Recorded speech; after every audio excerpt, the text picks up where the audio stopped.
Welcome to Wealth Coffee Chats, folks, for your daily live updates. Get the most out of today's episode by participating in the chat. Make sure you ask some questions, be part of the conversation, have a bit of fun, grab a coffee or a tea, take some notes, and get ready to start your day, folks. Quick few housekeeping rules, though. No spamming, no advertising or self-promotion in the chat. That's not on. Be kind and respectful to everyone when participating. And most of all, have a good time. Real estate investing can be your biggest asset. It also can be your most expensive asset when it comes to getting it right or getting it wrong, folks.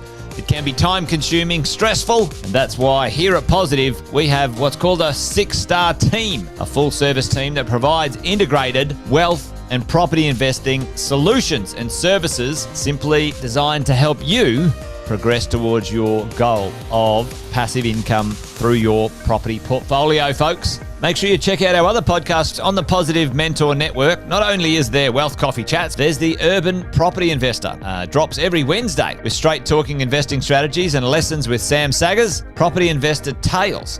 This is where our clients, you guys, share real life stories from property investing, hosted by some of our advisors and strategists. And that's done every fortnight, dropping every Monday. Wealth, Wine and Wisdom, folks, that debriefs the week that was in the world of finance and property, hosted by yours truly, Jason Witten and Andy Fenton on Fridays. Hey, good morning, folks.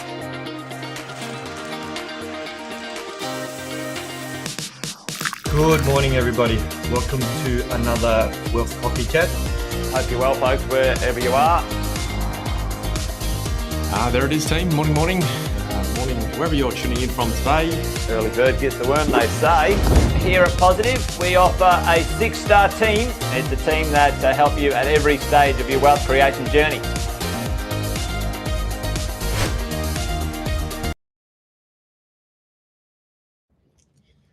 There you go, team. Good morning. Wednesday, 5th of March. It's charging ahead, isn't it?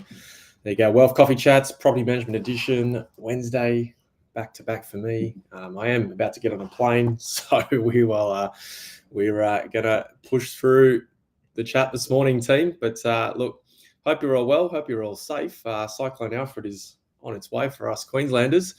So if you're a fellow Queenslander, please stay safe. Hope you're well prepared. You got sandbags, and I've spent my morning getting all the outside stuff inside, strapping it all down, making sure. And then, and then I'm off to Melbourne and I'll miss the whole thing. So there you go. You got to do what you got to do. But listen, team, give us a bit of a shout out in the chat if you are here this morning with me. Let me know where you're tuning in from. If you are in Brisbane, let me know how you're preparing for Cyclone Alfred. But if you haven't met me before, haven't sort of tuned into Wealth Coffee Chats, my name's Cash Oxford, here to represent the Property Management Group for the 6-star team. And what we do on a Wednesday, about 10 past 8 local time for us Queenslanders. I think it's 10 past 9 in your states down south, and whatever it is across the country. But we come on here to Wealth Coffee Chats and we talk all things about property management. We talk about how to help us as investors and property managers hold property for a longer period of time.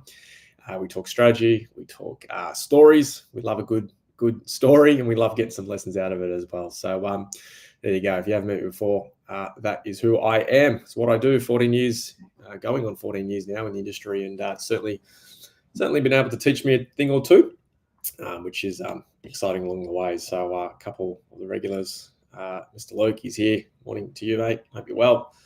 And Sarah's here as well. Thanks for joining, Sarah. See you soon down in Melbourne. There you go, team. But listen, today's topic, I thought I was going to do something on Cyclone Alfred, but I got caught prepping for it. So I kind of missed the boat. But what I'm going to talk about today, if it's cool with you guys, is something that I get asked a lot.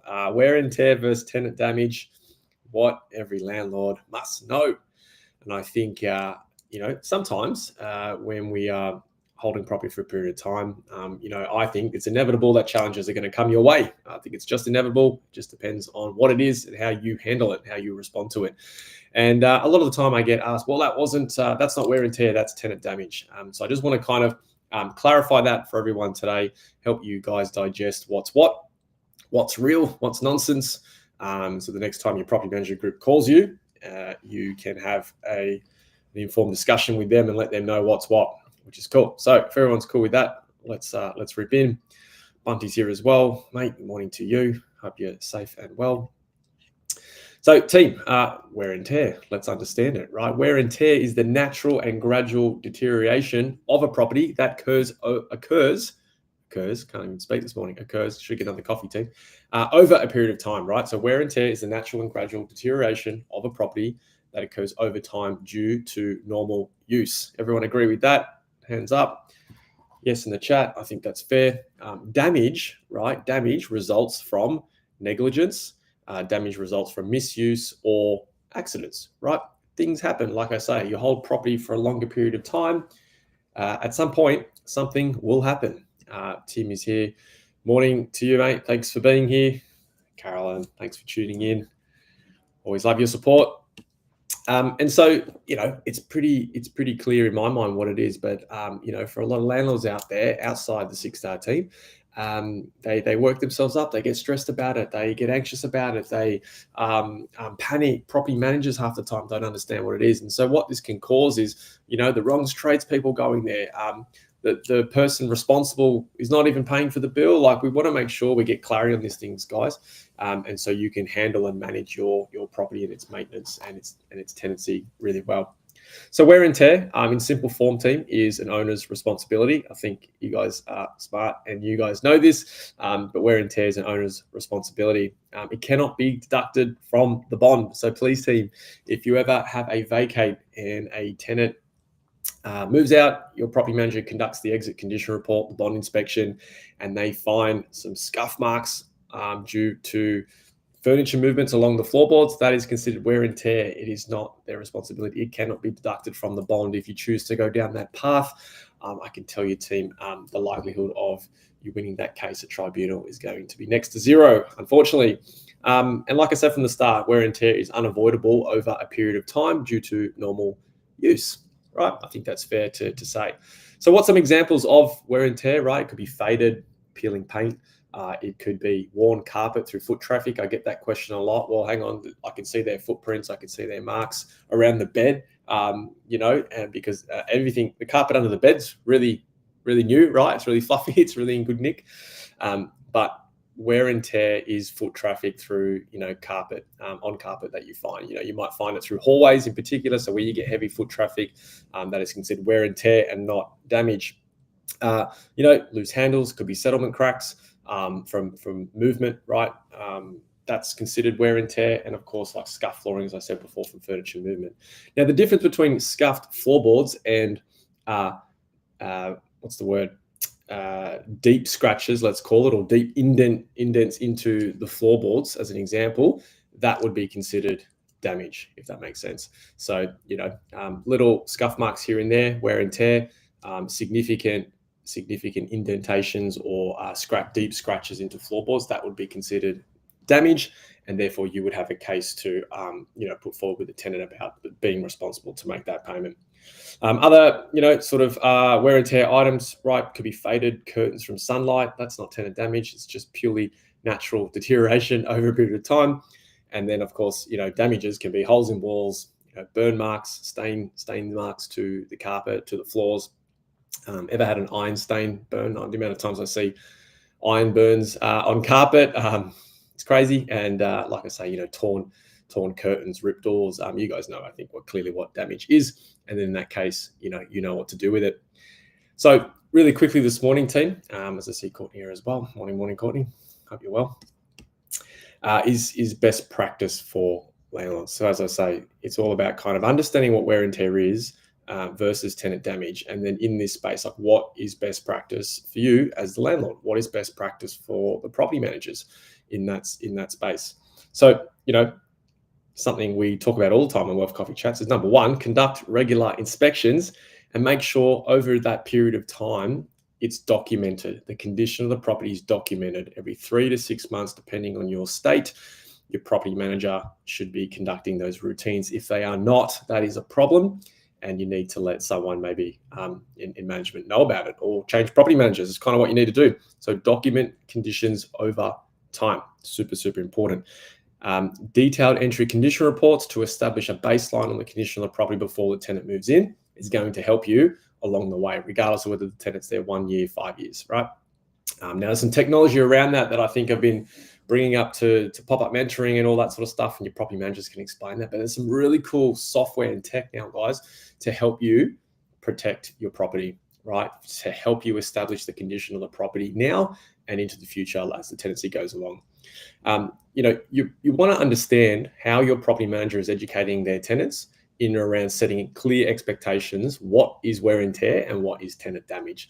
Okay, if you set clear expectations from the start, if you document the process through the lifetime of that tenancy, you're going to find when these challenges arise, you're in a position, and your property manager's in a position to kind of handle it a lot better, to get to a solution quicker and to minimize the any damage that could occur, I should say.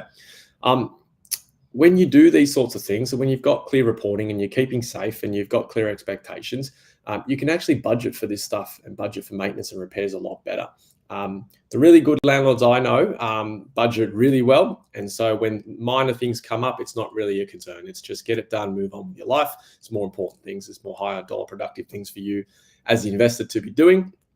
And those that aren't organized, who don't want to budget for whatever reason, there's a lot of variables, but they seem to be the ones in the midst of chaos, right? And so a loose door handle, that is probably not really much of an issue to get fixed by a handyman, or go to the local Bunnings and get a new handle. All of a sudden becomes a huge fight. It becomes a huge argument between the tenant, the property manager, and the landlord. And all of a sudden you're heading to tribunal over a $100 door handle. And to me, that makes no sense. The application to tribunal is going to be more than the door handle. So if you want to lose money, that's what you would do. But none of us are in that space, so I'm sure we won't want to do that. So when you go along this way and you apply best practice, and you've got a property manager applying best practice, you can budget for maintenance better. When things do come up, you can make sure that it's resolved when it's a small problem and not let it get to a big problem. I got one at the moment where there was a simple cracked tile. Again, due to deterioration of the property through normal use. Now, the owner could have just replaced a couple of tiles and be done with it, and life would have moved on. However, over a period of time now, it's escalated. It's now the whole kind of place the whole thing needs to be replaced. And so all of a sudden, it's from a $300-400 job has turned into maybe a $3,000 job. So it's not smart, if you ask me. But it's preventing minor items before they become major. It's pretty simple. Jeff's on. G'day, mate. Jeff might have a story for us too. Jeff, if you've got a story on wear and tear and tenant damage, let me know. Always good to hear everyone's stories and banter in the chat, guys. So any questions, let me know. But that's really it, team, for me this morning. I thought I'd just throw out, spare a few minutes at the end of the chat. Maybe you guys got some questions in the chat you want to throw at me, and we can wax lyrical on that for a minute. But certainly, team, it's just about understanding what's real, what's wear and tear, how to best manage and navigate that, as opposed to tenant damage. They are two completely different things, and there are two completely different ways you can handle it, or your property manager can handle it. If you've got a good property manager, they'll just do it for you, which would be great. So any questions in the chat? I'm looking for some topics over the next couple of weeks too, team. So if you've got anything you guys want to talk about when it comes to how to help you hold property for a longer period of time, email below. Throw some topics at me. It'd be good to know what, if there's any current challenges you're facing at the moment. That'd be good to kind of talk about together as well, which would be awesome. So, team, if there's no questions, I'm going to zip off. I've got to get to the airport. I've got to escape Cyclone Alfred. Don't know about you guys, but I'm kind of happy about it. But there you go, team. Happy Wednesday. Rosie says thanks. Thanks, Rosie. Thanks for tuning in. Always welcome to another Wealth Coffee Chat. Don't forget, 10 past 8 tomorrow, Queensland time. Provided Cyclone Alfred hasn't wiped out the internet team, we'll be on tomorrow, and we'll hold another Wealth Coffee chat amongst the 6-star team. So listen, that's it for me today, team. You guys have a wonderful Wednesday, and for all the Queenslanders, stay safe. Catch you soon, guys. Thanks for watching another episode of Wealth Coffee Chat, folks. Make sure you like, subscribe, and turn on your notifications so you never miss a thing when we go live.